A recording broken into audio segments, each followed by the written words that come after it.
over loyalty to ODM, and after a long push and pull, Education Cabinet Secretary Professor George Magoha says that technical and vocational education and training institutions will reopen in September for administration of exams. Now, the world too is commemorating International Day in support of victims of torture as cases of police brutality are on the rise at this time of COVID-19. And our Fridays are always different, though are made by special of a Good Vibes segment where we bring you amazing stories happening around you. And tonight the Good Vibes team comprises of Tracy Mukami, we have of course David Mudoka and Mwangi Maina. However, TV47 Weekend will start differently tonight. Good Vibes will come up later in this newscast. Here are some of the day's highlights, and of course let's take a look at them. Ann Waiguru kept her cards close to the chest, and she knew all the while she had the aces. The Senate has saved her from impeachment by dismissing all charges against her. And Cleophas Malala, the senator who chaired the committee that saved Waiguru, is now fighting for survival after the ANC expelled him from the party. Plus, the total jail terms for Member of Parliament John Waluke and Grace Wahungu is 67 and 69 years respectively if they do not pay a 2.1 billion shillings fine. And also tonight, we shall tell you how you can cook kills worth 30 shillings without oil in 1 million shillings sufuria.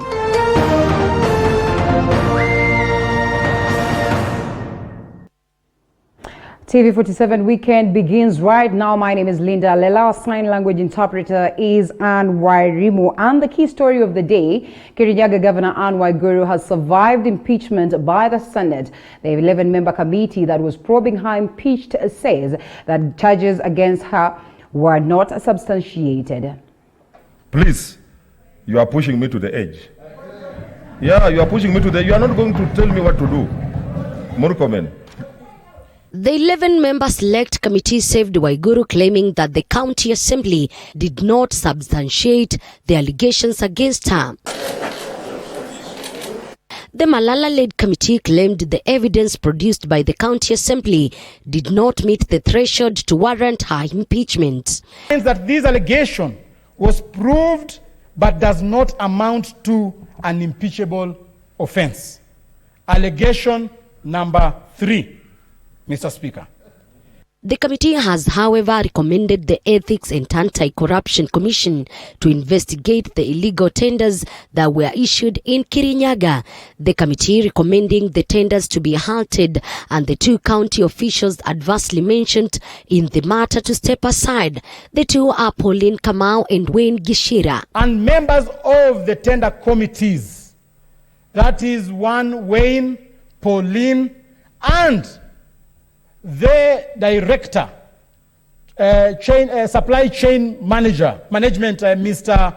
Cornelius Otieno, should step aside as the DCI, the Ethics and Anti-Corruption Commission, and all other prosecutory organs look into this matter, Mr. Speaker.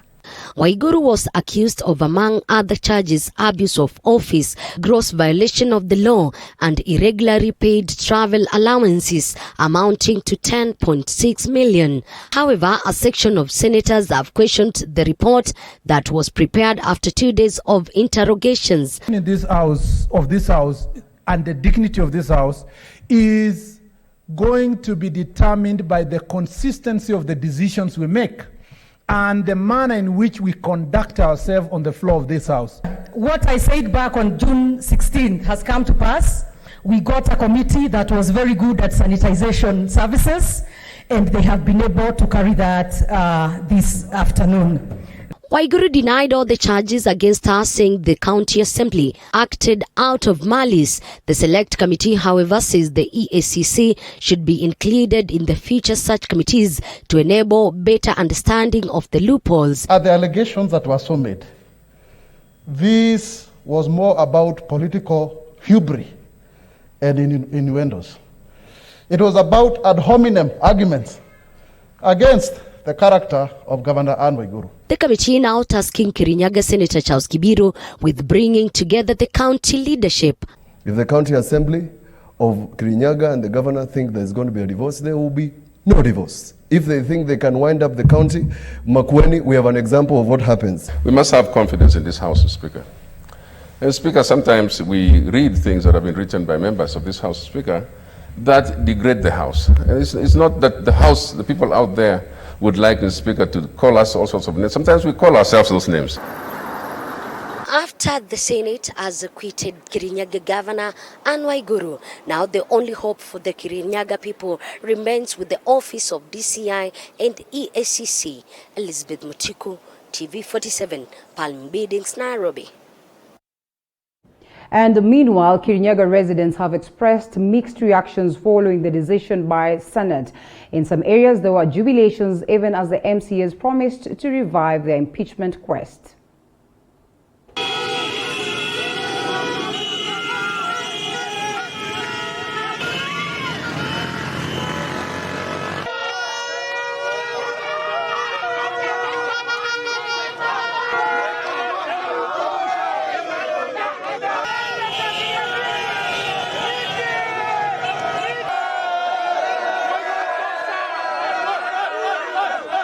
Kwa hivyo mimi nataka kuambia ma-MCA uamuzi wa Senate umeisha. Kwa hivyo mimi nataka kuambia badala ya kutisha ati wataendelea na kusimamisha, wanje waungane na gavana wetu wapeleke Kirinyaga mbele. Message yetu kwa assembly tunasema ya kwamba wametufanyia favor sana, na siku nyingine ikitokea kitu kama hii waje huku kwa ground, wasifikirie, wasitegemee habari inayotolewa na wale wakuu kule juu. Tunataka kuambia watu wanyamaze, kazi iendelee Kirinyaga na Governor Ann Waiguru. Na tunataka kusema mpaka 2022 tuko nyuma ya Governor Ann Waiguru. And still on matters politics, the Mani National Congress Party has expelled Kakamega Senator Cleophas Malala. A special national delegates expelled the vocal senator for being disloyal to the party and the party leader. The party says that Malala has failed to appear before the disciplinary committee. Senator Cherargei differentiate the word prosecution and approved. A national delegates meeting resolved to expel Malala for being disloyal to the party and the party leader. The party claims that he had been summoned to appear before a disciplinary committee but declined. Lakini hapa tumekuwa na shida. Leo hii mmoja wanachama kwa jina Cleophas Malala alipatikana kwa makosa kadhaa, na kulingana na mujibu wa sheria ya katiba akaitwa na kamati inayosimamia nidhamu. Huyo bwana alipuzilia mbali. But responding to the decision of the party, Malala says he will not be moved at all. The vocal senator insists he is still intact as the Kakamega senator. I also want to remind people that I am still the senator for Kakamega County. Thank you so much. A section of ODM leaders have been calling for his ouster as the senator for fresh elections to be held. Malala has been leading the 11-member select committee that was probing Governor Ann Waiguru's impeachment. His supporters in Kakamega have castigated the decision by the Musalia Mudavadi-led party. Ninyi mmeona ile kazi seneta anafanya saa hii, anaangalia mambo ya Waiguru, na hiyo ni njama ya wanachama wa ANC kumrudisha nyuma. Sisi tunaambia ANC tuko tayari, tutangangana na nyinyi. Seneta ni wetu na tunamuunga mkono, hata aende wapi, hata aende wapi. Ni venye mvua inakuja tutainama penye mvua inanyesha, ama kama ni wapi hata upepo. Tuko na Senator Cleophas Malala. This is not the first time the senator has been expelled by the party. Andrin Kilemi for TV47. All right, and indeed, matters politics interesting, where you save another person and the next day it is about you, facing the dock. So we await to see that. We'll be following up on the events of this and we get to know what plays out. Let's move on to matters education, as technical, vocational education and training institutions might just be among the first institutions to reopen in the projected September date. This as stated by Education Cabinet Secretary George Magoha, who says controlling COVID-19 COVID-19 in TVETs is much easier as opposed to primary and secondary schools. And Rin Kilemi with more details. As the country grapples with the novel coronavirus, the Ministry of Education on its end continues to put up plans in preparations for reopening of schools come September.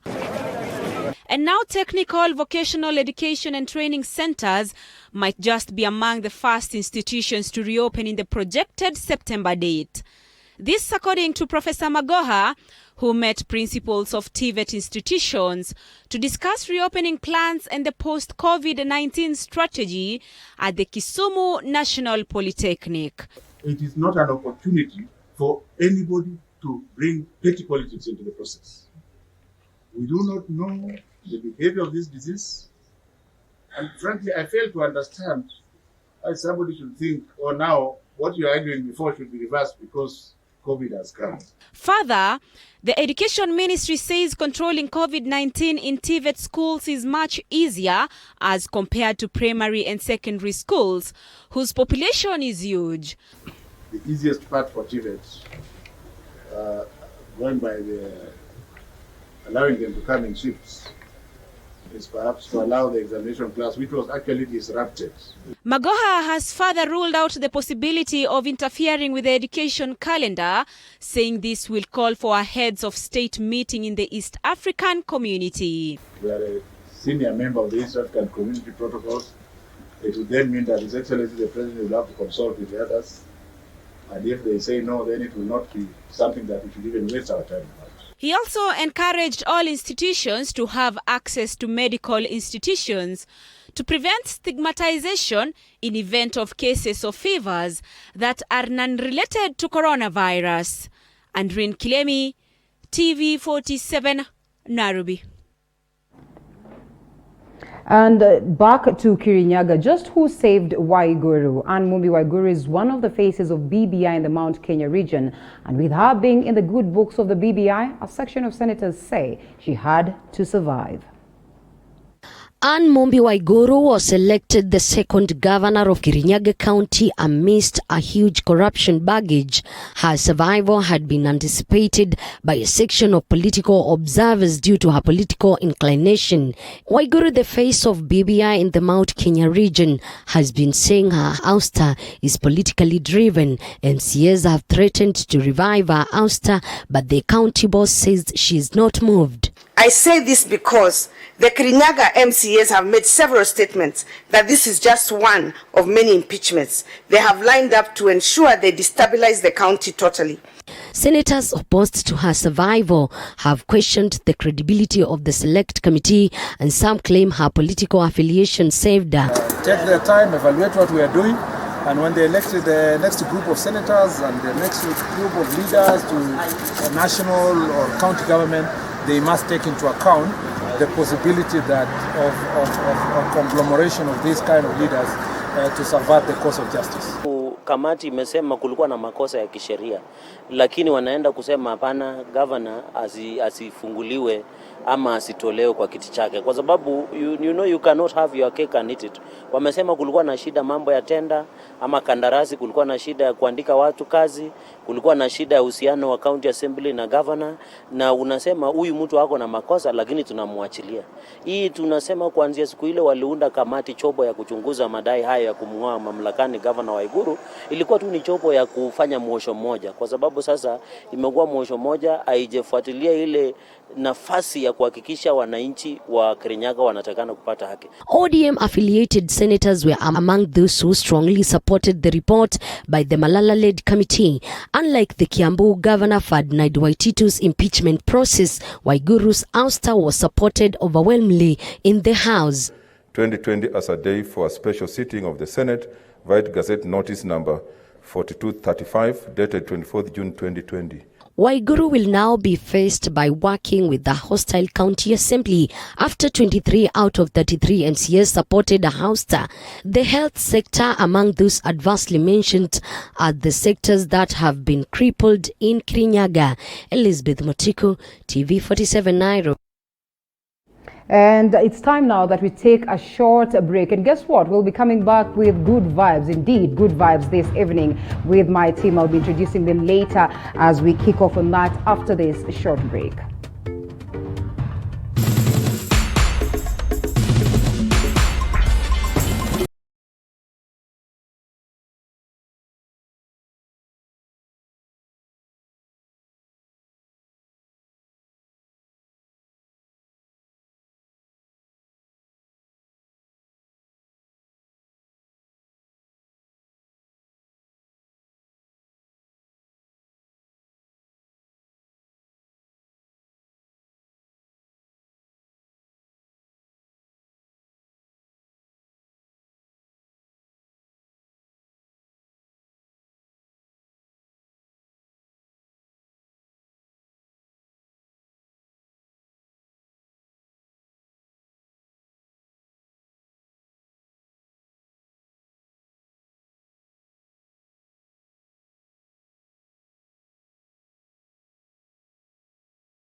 Welcome back, and it's now time for the good vibes, and part of the team that helped me put the news together has now joined me in studio. They include Zainab Mohammed, Mwangi Maina, Tracy Mukami, and David Mutokar. And ladies and gentlemen, today at least we have a balance. We kick off with this particular story about a lady doctor who, out of her passion for maternal health, decided to make sure that pregnant mothers are taken care of adequately during the COVID-19 COVID-19 period, especially at night. She invented the Wheels for Life. Tracy, you had a sit down with a unique doctor. How is her project doing? You know, Linda, first of all, thank you for having me on this set. Yeah, first time on Pleasure Good is all Vibes, mine. and I can actually feel the positive energy in here. Yeah. Now, the reason as to why I felt like this story was a good vibe story is even in the middle of a pandemic, and we know how our frontline workers, our health workers are really pushed to the wall, we have actually seen good inventions come out of this pandemic period. And I hope we will be seeing some of this project stretch even after the COVID-19 pandemic period. So what this doctor decided to do is, you know, curfew times, 7 p.m. to 5 a.m. earlier. Now we are at 9 p.m. For a lot of mothers to access hospitals at this hour becomes very challenging. And I actually had a sit down with her, and she explains what Wheels for Life is, why she actually had the idea to bring this project to life. Let's listen in. All right.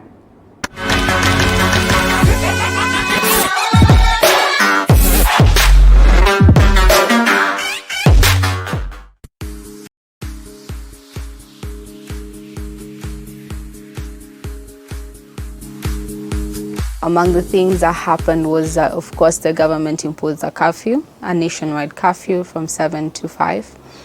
And notably, there was an increased rise in complications, especially in maternal health, where we would see very many cases of bleeding, retained placenta, stillborns, and such that we had overcome to an extent as a country. And I looked back, and all I could see was that the women were unable to access care.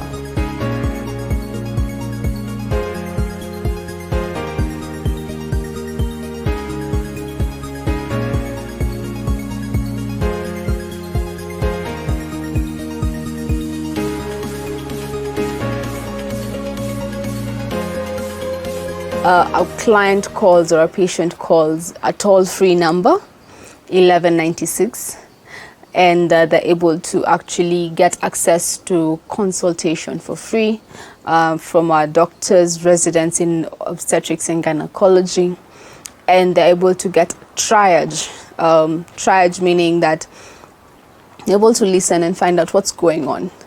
And very many issues have risen, from miscarriage, from anxiety, and I don't know what to do when it comes to labor. Is this labor, infections, and all these things? I'm able to address them. And when there's need for them to get to hospital, especially during that curfew hours, because we operate from 7 to 5 a.m. with the doctors, although the toll-free is 24 hours, they're able to actually get access to that fast diagnosis. And from there, if the doctor feels that we need to get this person to hospital, a level of urgency is assessed. And if it's really dire and they need to get to hospital within 30 minutes or less, then an ambulance is called, and we're able to reach either a rescue or myself, and we're able to actually work with them to make sure that this patient is able to get to hospital. Let's assume they're in Toyota Westlands, so that one has high traffic. Then you check the destination, For example, they went to go to Westlands Health Center, So you make sure that it's going to Westlands Health Center, just like the normal application, and then it will tell you the amount, Then add information for billing. We'll just add that it's Wheels for Life. So basically, that's it.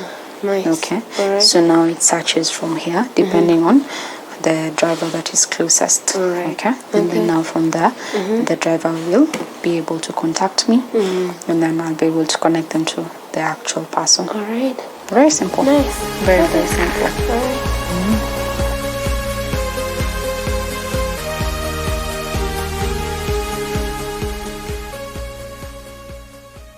All right. All right, to Tracy, tell us more.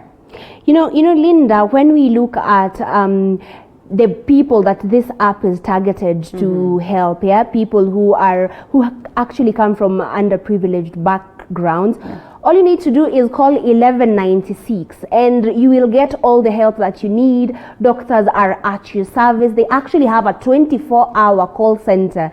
So whatever time of day you call, you get to speak to a doctor, explain to them what your symptoms are.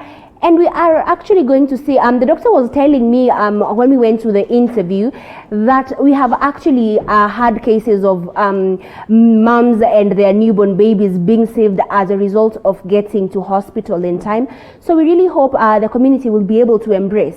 And Linda, also to mention, I think this is also one of those projects that we have had public-private cooperation. So we have seen the Nairobi County government and other public entities just come to provide support of various kind to this project. So yes, moms and babies who are going to be born during this COVID-19 period actually have something to smile about. This is an absolute good vibe. Some good vibe right there. Gentlemen.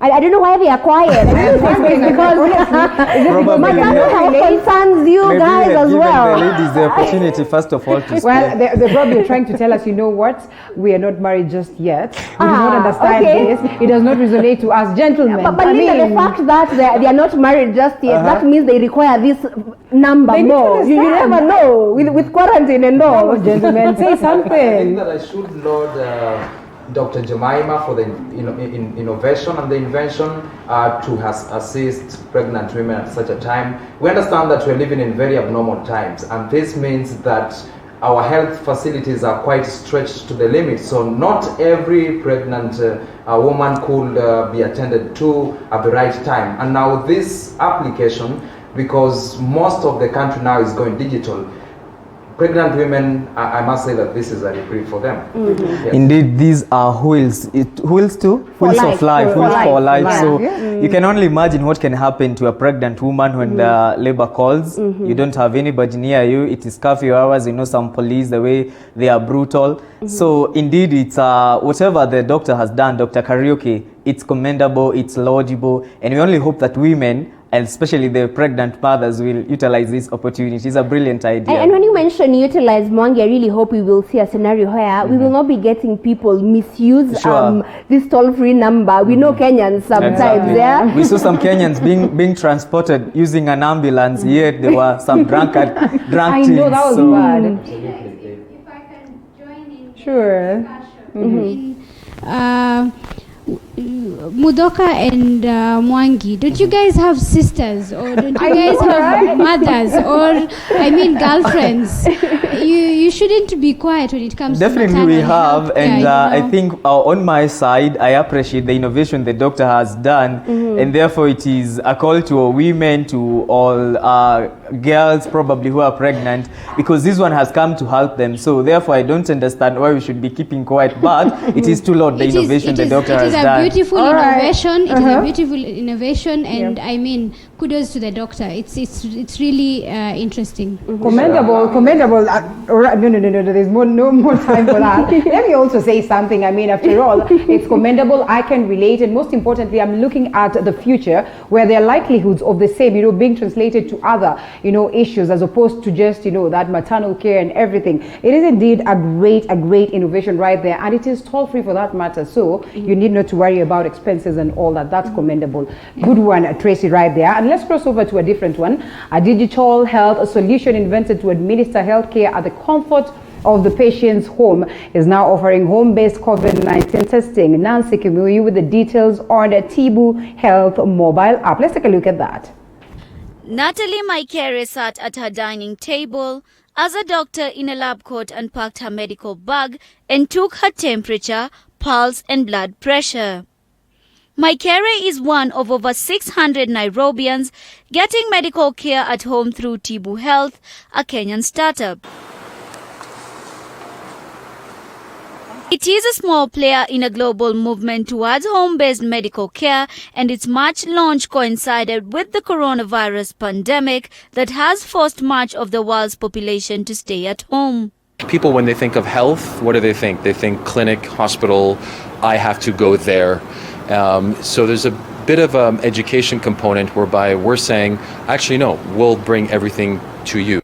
Tibu also administers COVID-19 tests in people's homes. Customers start by requesting medical assistance via a mobile app. They get paired with the closest medical officer or doctor depending on their complaint. After a triage call, the health professional travels to the patient. According to Carmichael, the process from request to deployment takes an average of about 20 to 30 minutes. So there's a bit of an education component whereby we're saying, actually, no, we'll bring everything to you. The outsized backpacks contain equipment ranging from blood pressure gauges to kit for testing for diseases to tools that help with the management of illnesses like diabetes. It is quite, the best thing about it is that it's portable. Like, can you imagine carrying a whole lab just on your back? I find that pretty impressive. Apart from that is that it's 3D patterned, and then it has 3 different compartments. So, and it's actually easy to remove and to be able to use. You can even carry your lab coat as well as your stethoscope. There are US companies offering comparable services like the Los Angeles-based Hill and New York-based Pager. But Tibu's price point stands at 1,000 Kenyan shillings for consultation, which is under $10. This means it is targeting Kenya's middle class with a view to expanding through Africa, where few such services exist at a scale. One challenge has been to create a digital system that safely stores patients' health records. Although there is a growing push for digitizing health records in Kenya, much of the information is still on paper only, raising the risk of inefficiencies and data loss. Reporting for TV47, I'm Nancy Kimuyu. More or less a story that, is similar to what Tracy has prepared. And I think Tracy should be the best person to start off, weighing in her sentiments in regards to this. So much applications coming on board. You know why I'm happy, Linda? First of all, this is time for self-promotion. Yeah. I work on Body Garage as well. Okay. Yeah? That is our health show right here on TV47. I'll be sending my invoice. And to actually see these innovations during this pandemic period, remember, one of the most stressed out industries or sectors is the health sector. So to see people actually embrace technology and force us to use our phones and the technology that we have, because a lot of times, I know Mwangi here maybe uses his phone probably just for WhatsApp and calls and SMSs. For sure, yeah. So you have now more reason to be on your phone. It's just not a device for communication. Sure. We might actually need to use our phones for survival with health services being provided online, and this greatly reduces the number of people in hospital and still protecting our healthcare workers. So Zain, come in. Win. Zain has done such stories before, and this is getting bigger and better, Zain. Yeah, I mean, it's beautiful. Coronavirus or COVID-19 pandemic has brought out the innovativeness in Kenyans, and I mean, what can I say? I've done this kind of stories, and I'm happy that more and more of us are still continuing to do this kind of stories and to bring this kind of ideas out there. It's a really nice and beautiful innovation, Linda. Sure, and maybe to pick from Zainab, you know that we Kenyans, we like to treat ourselves. So of course, when we get such a platform where you can know where probably you are ailing from, therefore, and you get you diagnose yourself, therefore it is a plus for us, we as Kenyans, who would like to maybe know your status even before you visit the hospital. Well, I must also add to this, I know that perhaps a minority of Kenyans do not have smartphones, but then we have a majority, and we are edging towards now a period where almost everybody has a smartphone in their pocket or at home. And so now taking health digital is something that Kenyans now are taking it to the next level, and I must say that we We are doing very good. And now health delivery is something that, is. And you know, Linda, my biggest worry though is us actually being able to use this for the right reasons. This is not an app. You see, we usually have instances where someone, you put your phone in the pocket, it dials, you know, and you have people calling the wrong numbers. We really hope you will see people use these apps prudently, especially because of the level of help that it can actually get to us. So I think, Tracy, if a lot of education is done to people, I mean, we are a digital literate kind of generation. I think it's something that can be picked up very easily. All right, need I say more? There you go. And we also, you know, have seen the advent of the coronavirus disease that has since disrupted our way of life, and with restrictions that, you know, to ensure that we curb the spread of the virus, you know, in full effect. I mean, we have been forced to abandon plans that call for social gatherings. So, Muthoka, you had an interesting story on Good Vibe, and of course, take us through what it is that you have prepared. Well, we know that we are living in very extraordinary times, and indeed they call for extraordinary measures. And now we've seen now these containment measures, including social distancing, wearing of masks, curfew hours, trying now to limit the extent to which we used to do traditional ceremonies, and in this case, our marriages. But now I focused on this couple, which I must say is among the happiest and the newly wedded in town. They defied all odds, just to try and see the intrigues now in trying to execute and plan now for their marriage, which happened a fortnight ago. We can take a look at that story.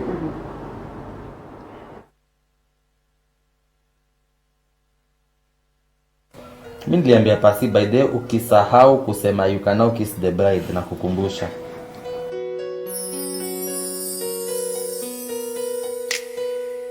So my name is Nguka Juang. I am a husband. My name is Abigail Nancy, and I'm a Mrs. Nguka right now. We had all these dates planned. Our Aurora show, our visits, our Aurora show, and finally the wedding. Then the president just casually announces that there is cessation of movement. He closes the borders, and also he bans, you know, because of the measures, of course, he bans public gatherings and stuff. The couple, who had dated for 10 years prior to the proposal, narrates how everything they had planned fell into place until the government announced Kenya's first COVID-19 case. Containment measures would soon follow. It was a week to the Aurora show that he placed the ban that no, there's no traveling. It was on a Monday and the Aurora show was on a Saturday. So it was a hit to us, and we were thinking, oh, so what are you gonna do? We couldn't travel, and that was a week to the Aurora show. But thank God, in our culture there, you can be represented. The wedding to be in Taji Gardens in Nairobi so that the other people could come, but now we had to look, where are the parents, where is the pandemic, because they're saying the old people should stay, should not come to Nairobi. So we decided this young person has to go to the other side in Homa Bay County where the majority of people are. By Monday, Tuesday, we're still consulting, are you still able to come or not, so that we know, because we still need to, we're making arrangements with other people also, so that we know, are we cancelling it, are we postponing. Finally was able to come. I was a little bit relaxed, though we had to start planning on that Wednesday. So we had like 2 days, Wednesday, Thursday, because they arrived on Wednesday in the evening. So basically Thursday and Friday to do the planning. Not with a few setbacks, of course. Thursday was a good and a bad day, I can say, because we were able to procure a venue and even do the down payment by mid-morning there. And inform whoever is to come and whoever is not to come up to the evening, when we get a call that the venue had procured, we are unfortunately not going to be able to use it. So we decided, now how can we do this within the law? So we decided to use the hotels which were already opened and allowed to operate. So we decided to use that. Harusi ilikuwa inafaa kwanza saa 4. So you were there, did the setup, made sure the rows were arranged, there was spacing within the rows, and there was quite a huge aisle where she could walk down with her dad. Yeah, we actually were not even sure of the gown up to the last minute. Mimi nilikuwa nisha make up my mind. Yenda kani surprise. I didn't know nilikuwa natengeneza gown baby. But then you know we had to use we didn't even have an MC on the other side. Yeah. We just used one of our friends. But the way say, go MC, we'll give you a script.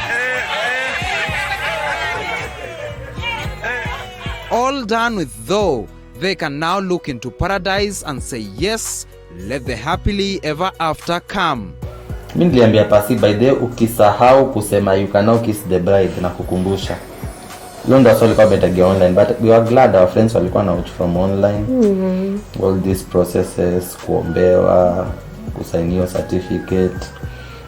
Then tukaenda nje, sapo nje sando kulikuwa na a lot of fun. As you can see hapa. You remember this time tukitry to dance and you're like, baby your style ni ngumu. End of the day ilikuwa fit, it was a success. A huge success. But bado tuko na after party. Yeah. It's a deal. After corona maneno. In this case, love literally knew no boundaries. They say it jumps hurdles, leaps fences, and even penetrates walls to reach its destination full of hope. David Muthoka, TV47, Kiambu County. Well, okay, Muthoka sasa boy child akaamua tu mi COVID-19 baridi ya COVID-19 haigongi. I think kulingana na Nguka, wakati people have been categorized as essential service providers. You call him Nguka. Alianguka in love. He fell square. I think also thought that now having a wife, missing out on a wife is also like missing out on a very essential service.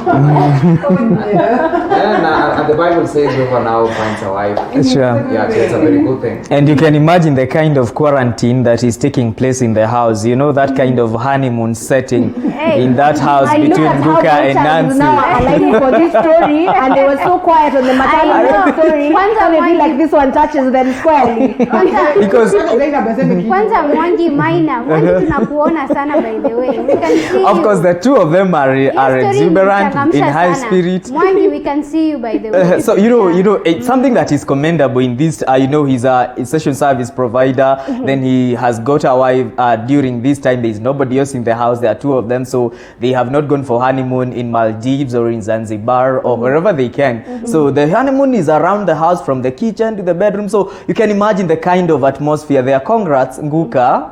Speaking of which, Linda, hapo kidogo karusi kameshuka bei for the people who've done I know, exactly, you sure. know, Linda, when you mentioned these costs have gone so low, I am actually happy. At the end of the day, love wins. But it caught my eye that these people had 4 wedding cakes. Yeah. If the wedding was, you know, with 15 people, everyone had a quota of cake for themselves. Maybe they were compensating on the fact that they're not going to travel or do anything. So now they're compensating. You know, I mean, we can eat at least. You know, hiyo gava haijtukataza. And for once in a wedding, what I can say, Linda, is that me, I've been told myself that you know, Zainab, tutaki wedding ya 8 people, so ebu chill out. If you're thinking of doing a wedding during this time, just wait for Corona to end. The boys and the girls are out there who think that now these marriages are not happening. Kumeweka mtu kando. These things are happening. You just need to hack into how to do that. So long as you are within the law. Exactly. And I don't know why somebody should wait to have a function of 300 people. Yet you know the biggest or rather the most important part in a wedding is where both of you are joined as husband and wife. So the rest of the party can follow later. Me, I can say, you know, guys, the most why are you people part, so excited about this particular story? You did not give me so much energy on the other story. Who doesn't love weddings? love weddings? Linda, me, what I can say is that I do not agree with Mwangi Maina. You need to celebrate Why? with your people. You need to celebrate the entire family. You dance, you know, you enjoy. So, I mean, guys, if you want to get married, wacha tungoje COVID. Hold it right there. Just hold COVID it. inaisha lini? That's now the question. I mean, when I are we know going to- you can wait. Real love waits, you know. Okay. Because you are not. Mwangi Maina, what do you have for us tonight? Well, today I've prepared you a story. I met a man, or rather I came across this post on Facebook of this young man, 30 years old, asking for food donations from well-wishers on Facebook and around his community. He lives in Kahawa West, and he takes food donations from people and identify people who are the vulnerable in the society and distributing this food to them. Take a look to this story.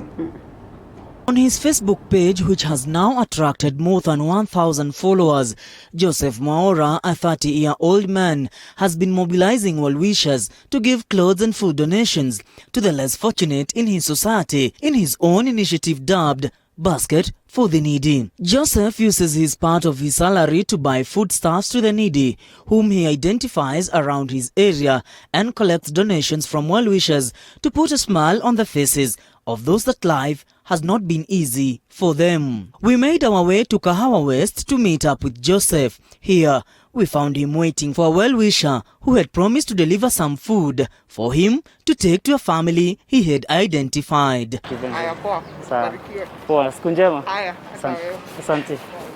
We followed Joseph to a place called Kamai, where he was to deliver these donations. Here, we meet with a young woman whose 2 young boys are living with disability. The 2 cannot walk.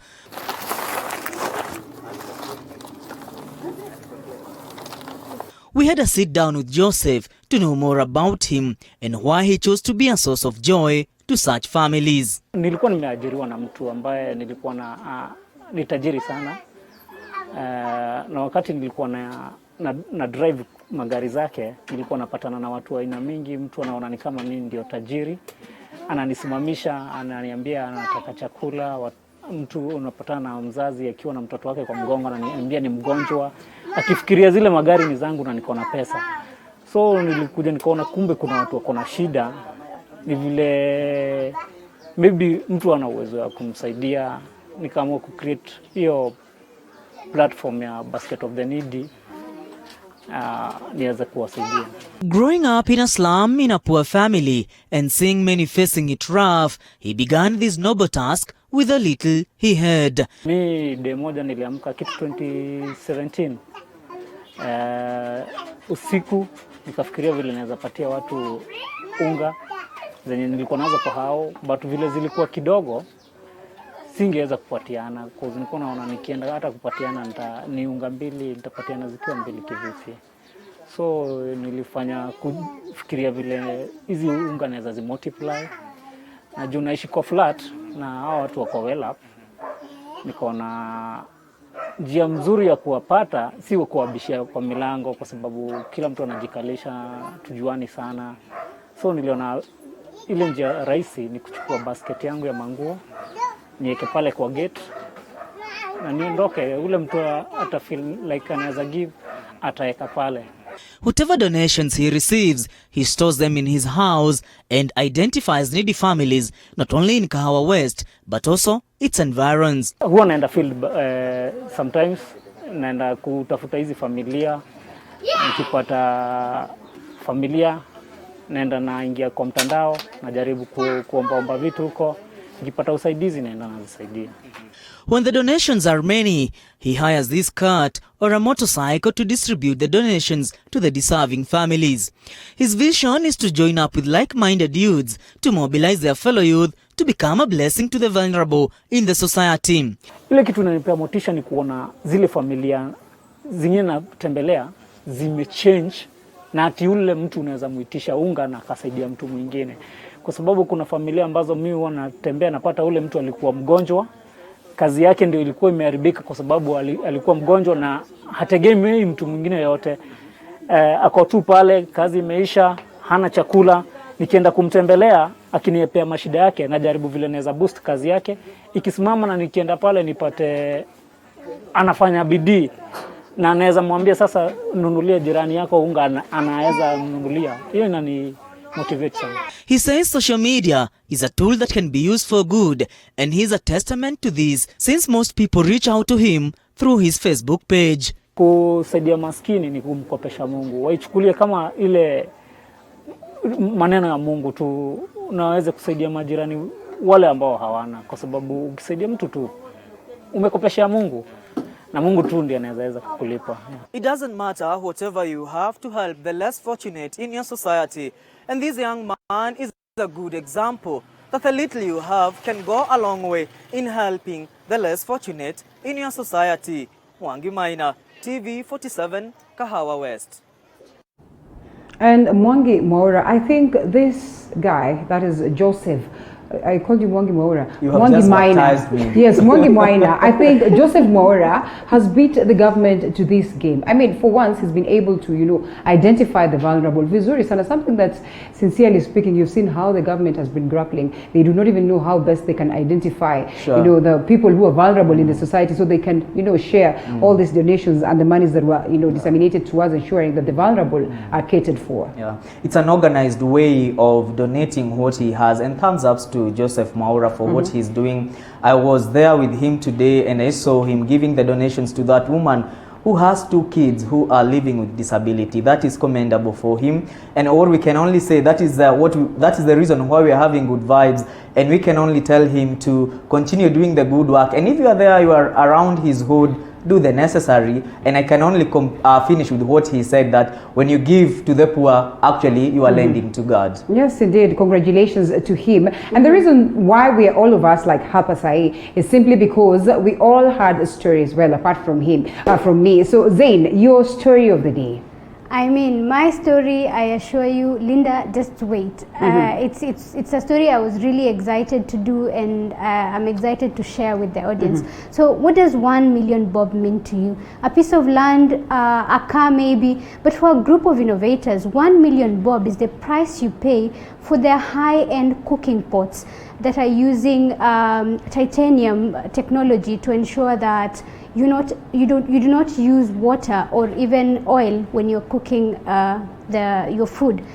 Take a look. I'll preheat this just for once it's preheated. A sufuria is one of the most common utensils in any Kenyan home. It is a key component in the making of food in the kitchen. It is in it that all the cooking happens. Yet it is one of the cheapest cutlery in Kenya, going for as little as 200 shillings. But what if I told you there is a sufuria that goes for 1 million shillings? A group of young women entrepreneurs have come up with a high-end cooking pot that is as costly as it is as efficient. According to the innovators, their professional cooking pots that are made of titanium and an isolation oil uses a titanium-made surface to cook food without using any oil or water, without burning it. Well, most cookware, I can just ask you a simple question. If you were to cook, let's say, you wanted to fry your egg in the morning and then you put it on your frying pan, what would happen? Without oil? It would burn. So in this case, who do you think needs the oil? Do you think it's the egg that needs the oil, or is it the pan that needs the oil? Probably the pan. It's probably the pan, isn't it? So for us, it's majorly just the material enables you to be able to do that. Michaela, a consultant with Salad Master, says the technology used by the cooking pots not only provide the users with a lifestyle change, but also assist patients to cope with lifestyle diseases. I'll give an example of falling sick of, let's say, cancer, and they say you need to go to India in the next month. You've seen how people eventually find a way to get the money. So if you're investing in health, especially the product is for a lifetime, if you're investing in health, then it's something that you can always get. The innovators further say the titanium in their cooking pot ensures its durability, making it possible to be passed down from one generation to another. You've heard of people getting hip and bone replacements. It is the safest metal allowed in your body, and that metal lasts a lifetime because of its properties. You've heard of the Titanic and how you can still find pieces of the Titanic in the ocean. It's made out of titanium. So it's just the material. It's a long-lasting material.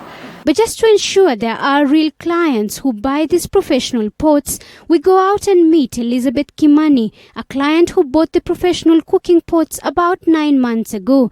Elizabeth explains how she was first introduced to this lifestyle change. About a cooking way where you cook without oil, without water, without salt, and I was curious. So they came, did a demonstration, and then they invited whoever wanted to see now the demo at home with the family.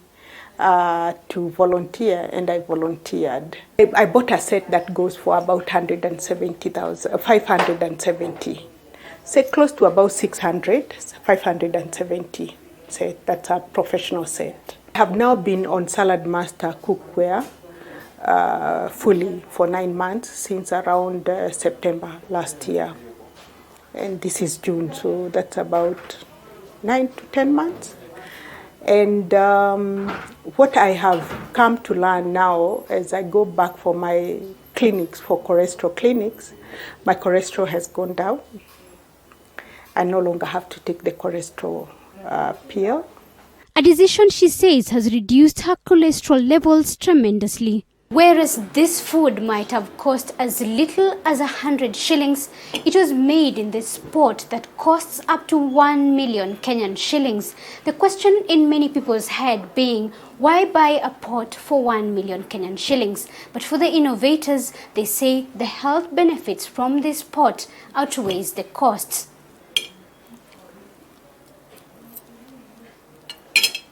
For TV47, I'm Zainab Mohammed. Why? Linda, I am screaming because you put buroti maguta on one side and you put a sufuria on the other side. I'm thinking, I'm not saying this anything. is mind-blowing, Zainab.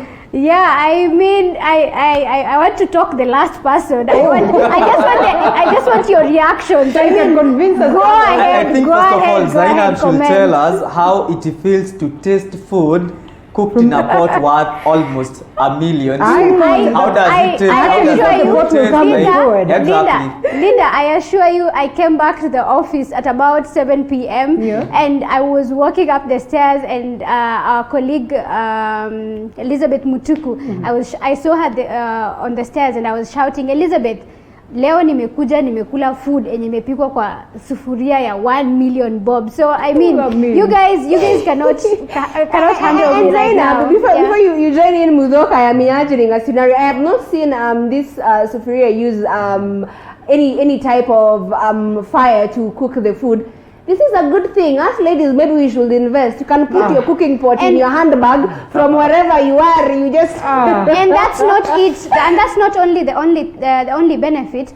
What these innovators are saying, you see, food that you might take, say the chicken, that you might take about 1 hour to cook, or sometimes you need to boil it, then start, the process of frying it. It takes only about 5 to 10 minutes, because we were there with my camera person Noreen, and I assure you, we timed it. It was less than 10 minutes, and we ate the food. So Zainab, I'm assuming now that you've taken food from a pot that costs you won't be feeling hungry anytime. Guys, I want to pose a question. Let's say that you acquire this one for yourself. Alafu umetumia, it's time to wash the dirty utensil. Do you store it at a utensils rack or in a safe in your house? Actually, Mudhoka, what I think the first thing you should do if you are considering to buy this kind of sufuria, you should invest in security in your house, because imagine thieves coming, and the first thing to protect in your house is a sufuria, not even anything else. The first thing you just run and hold dear to is a sufuria. And you guys are not the only ones to think that way, because when we were coming back from the story, our transport guy Kamau, he was asking us with Noreen, I mean, what do you tell that if thieves come to your house and they want to maybe take away, you tell them like chukua, like take the kids. I mean, this is my investment. It's like land. You cannot take them. You know what I'll do? You know what I'll do? I'll just pretend like you ni ile sufuria kawaida, because literally I don't think that kuna mwizi mwenye atataka kuiba sufuria. So you'll just pretend like ni kale kasufuria kawaida tu as you're crossing fingers. There's one thing that you're not looking at. For this person, Linda, to have a sufuria that costs 600,000 at their house. That should tell you the value of all these other things in these homes. So, well, I don't know. I think I would buy it. Maybe we can changa as a changa. For the health benefits that have also been highlighted there, I think one would want to, proceed and get this. Anyway, asanteni sana, ladies. But for me, I think I'll go for a parcel of land. I can't imagine I'm living in whatever. Even if I have a lot of property, I think I'll go for a parcel of That's a cue, clearly speaking. Your name betrays you, Mwangi. You guys don't want to leave the set. Let's have some pace. Let's have some pace on this one. I know that feeling. A million is no joke, sincerely speaking. Sure, exactly. So let's just hold it at that bit. We preserve every other comment for next week on Friday on Good Vibes. Thank you so much, Zainab Mohammed. Thank you so much, Tracy Mukami. Thank you so much, Mwangi Maina and David Muthoka. Now let's proceed to a whole different affair right here.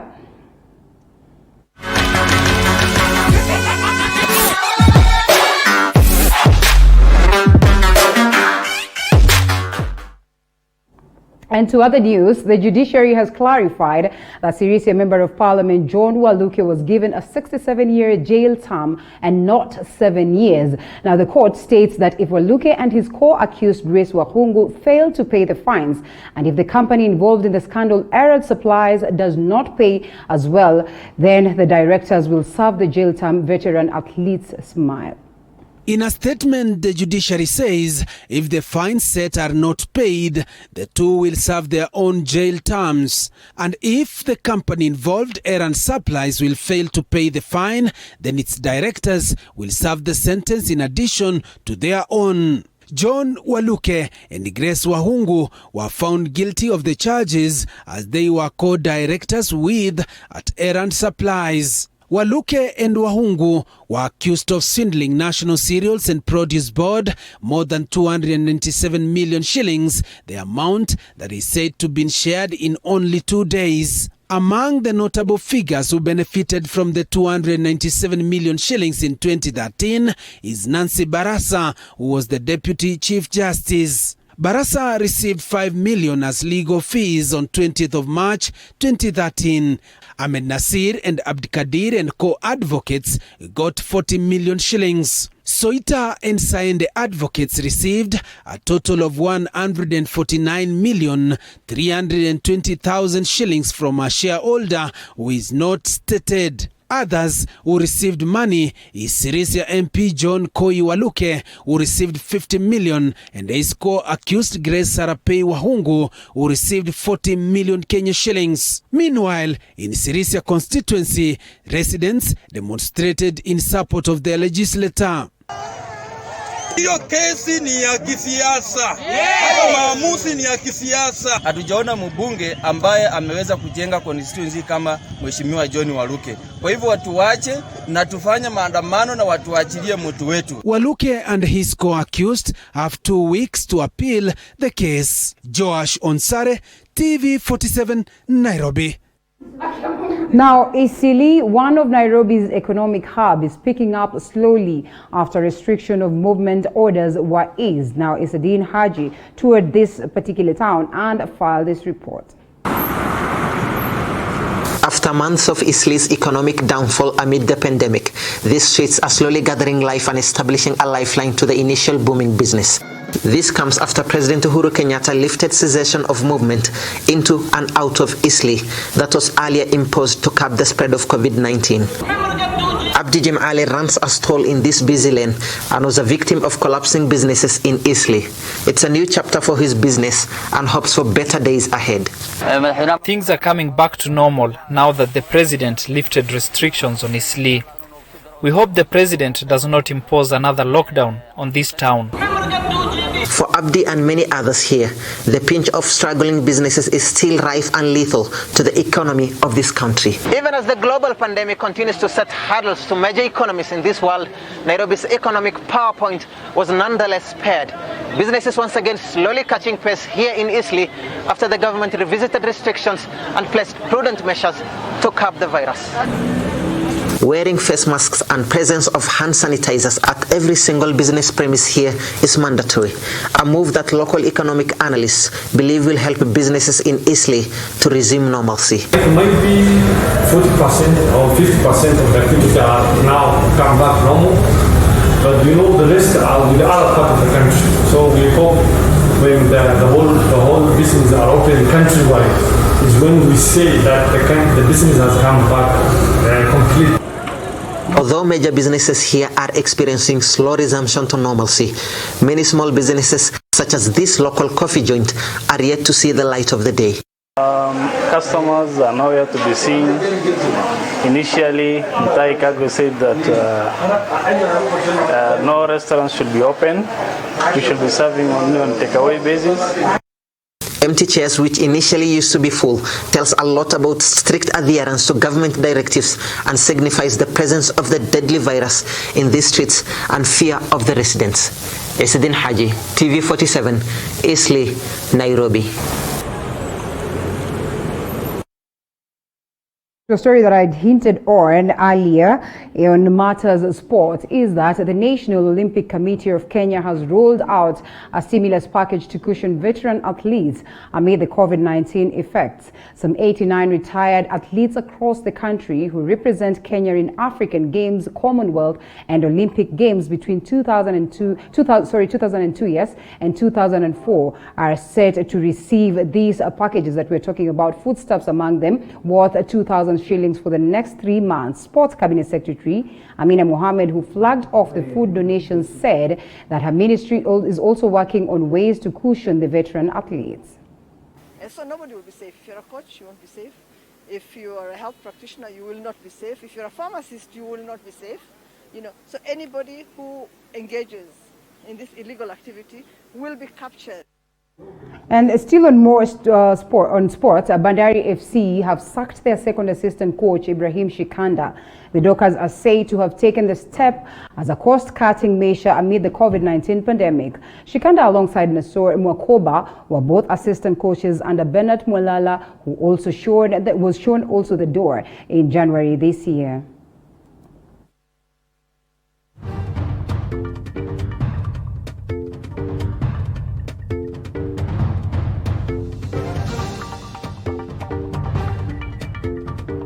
All right, and so much feedback coming from you. Thank you so much for keeping us company right from the time we started TV47 Weekend and Matters Good Vibes up until now. It was great having you. We hope to see you again next Friday for more stories that are interesting and amazing around you. My name is Linda Alela. Thank you so much for the team, or to the team that has made this program a success. See you again next time. Do enjoy the rest of your viewing. Good night. And of course, our sign language interpreter, Ann Waiguru.